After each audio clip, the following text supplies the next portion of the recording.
ബറക്കത്ത് കൊണ്ട് നീ ഞങ്ങളെ നന്നാക്കി തരണേ അല്ലാഹ്. നീ പുഷ്പം ചെയ്ത് തരണേ അല്ലാഹ്. മാക്ക് പൊരുത്തപ്പെട്ട അടിമയാക്കണേ അല്ലാഹ്. തോന്നിങ്ങളെ നമ്മളെ ഓരോരുത്തരെയും കാണുന്നുണ്ട്. റബ്ബേ ഞങ്ങളെ സ്വർഗത്തിന്റെ അകലിനാരാക്കി തരണേ അല്ലാഹ്. നിങ്ങൾ പറയുകയാണ് ജന്നത്തും മുസ്താഖത്തും ഇലാ അബദിൻ കരീം. നാല് വിഭാഗം ആളുകളെ സ്വർഗം ആഗ്രഹിക്കുന്നു മുഹമ്മദ് മുസ്തഫ. ആ വിഭാഗത്തിൽ മുത്തനബിതങ്ങൾ എണ്ണി പറയുകയാണ്. നാല് വിഭാഗം ആളുകളിൽ ഒന്നാമത്തെ വിഭാഗം ഖുർആൻ ഓതുന്ന വിഭാഗം ആളുകളാണ്. അവരെ സ്വർഗം ഇഷ്ടപ്പെടുന്നു എന്ന് മുഹമ്മദ് മുസ്തഫ.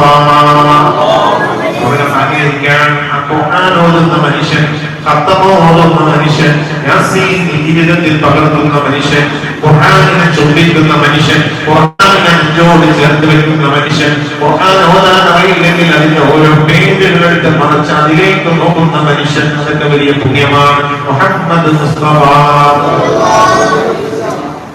ചിലവിധങ്ങൾ പറയുകയാണ് ഖുർആൻ ഓതുന്ന മനുഷ്യൻ അംബിയാവിന്റെ തൊട്ട് താഴത്തെ പദവിയിലാണെന്ന് മുഹമ്മദ് മുസ്തഫ. നബിമാരുടെ